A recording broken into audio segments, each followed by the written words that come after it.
this city doesn't entice you all at once. It takes its time. A tunnel of shrine gates before breakfast, a 400-year-old market by lunch, sunset over a city that somehow still feels untouched, a bar so local you're not entirely sure how you ended up inside. Then narrow alleys, grilled meat, sake, and because no day is too sacred to end badly, well, maybe I'll just leave that for the end of the video. If you're going to start your day in Kyoto properly, this feels like a strong way to do it.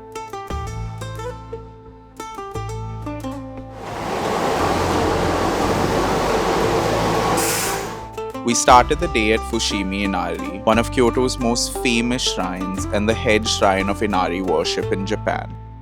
The shrine dates back to 711.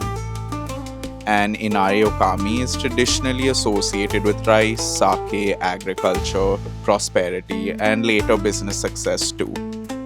The shrine is best known for its tunnel of 1,000,000 torii gates, which have been donated over time by individuals and businesses as offerings and prayers for good fortune. The full mountain trail continues much higher up and has shrine stops and paths that keep going all the way towards the summit. You'll also notice a lot of foxes there that people sometimes assume is the god. The foxes are basically messengers. That's why you'll see fox statues all over the shrine grounds. We only made it through the first section, which honestly still gives you the full feeling of the place. And that's the thing about Fushimi Inari. Even if you don't make it all the way to the top, you still understand what makes it special. We wrapped up our round, and on the way out, we made sure not to turn our backs directly to the shrine. It's a small sign of respect in Japan when you're leaving a sacred place. We then stepped out for something cold to drink because reverence is one thing, but Kyoto heat is another.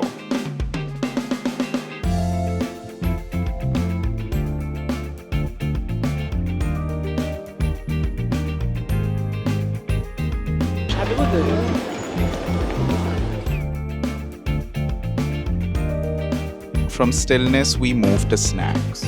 Nishiki Market is known as Kyoto's kitchen, and that name isn't branding, it's pretty much earned. The market has been feeding Kyoto for roughly 400 years, and today it stretches through a narrow arcade packed with over 100 shops. This is one of those places, even if you come with no plan, you'll leave having eaten at least 4 things you didn't intend to. Uni, sushi, skewers, all the market chaos you want. But what makes Nishiki especially good is that it still carries a lot of Kyoto-specific food culture.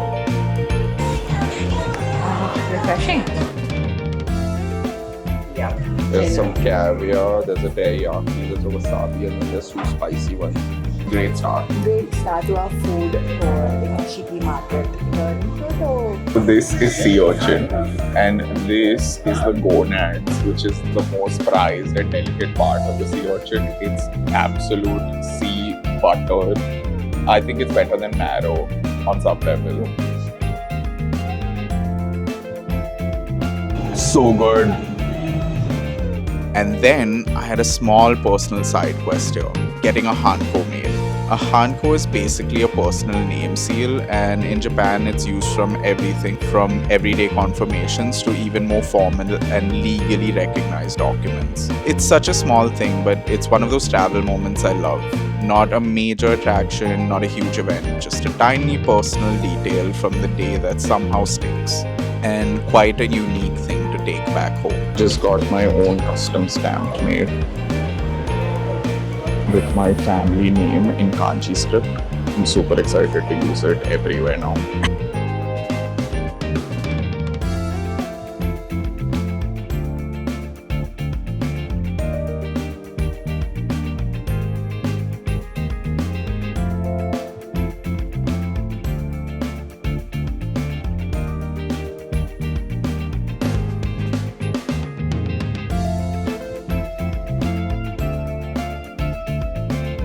We made our way to Kiyomizu-dera, and this is the part of the day where Kyoto really starts showing off.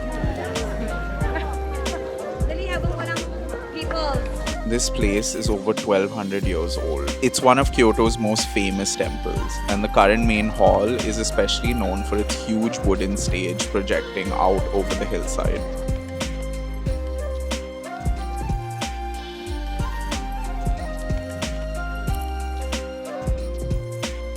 Once you make it to the top, Kyoto from above feels softer than a lot of big cities. Rooftops, temple silhouettes, hills in the distance, the light starting to fade, it doesn't hit you all at once. It sort of settles over everything. This was probably the most reflective part of the day. Not in a dramatic, life-changing way, just in a wow, this city really knows how to time a sunset kind of way.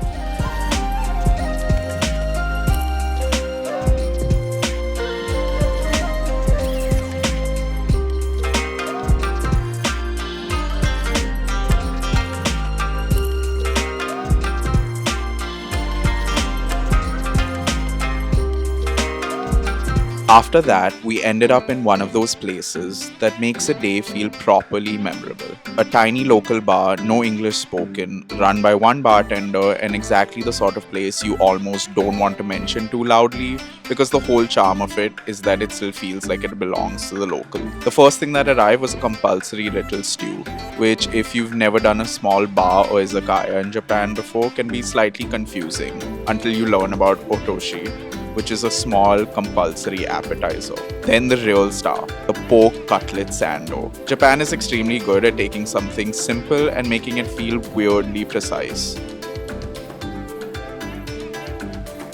And then somehow we got to sign the wall, which is just such a good travel detail. Because now, in some tiny bar in Kyoto, where we absolutely did not belong 5 minutes earlier, our names are just there. And that's the kind of souvenir I'll take over a magnet every time. After the bar, Kyoto changed gears again.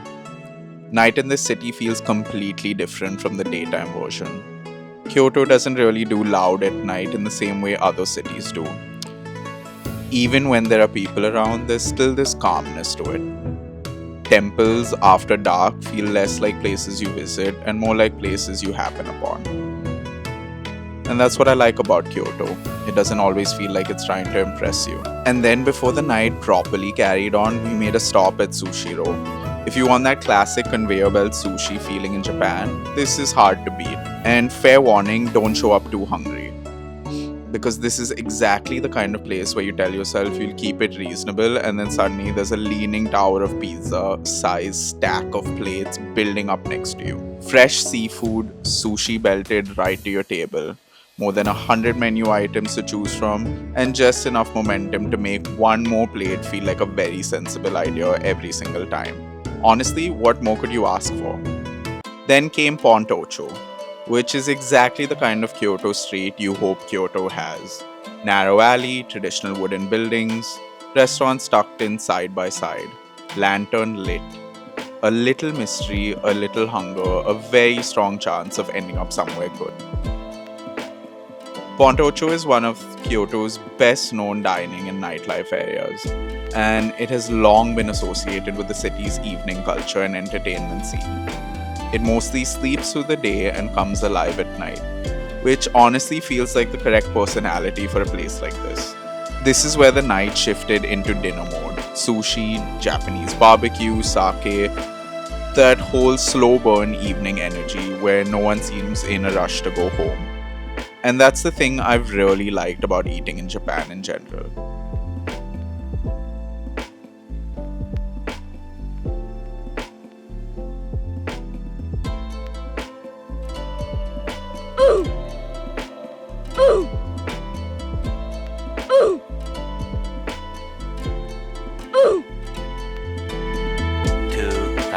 Years later.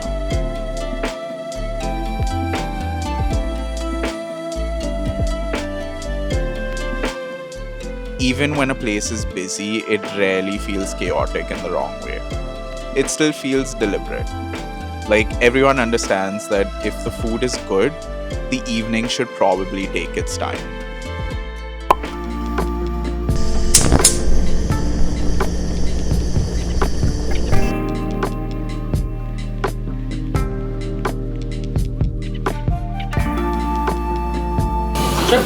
Having some Korean style Wagyu barbecue.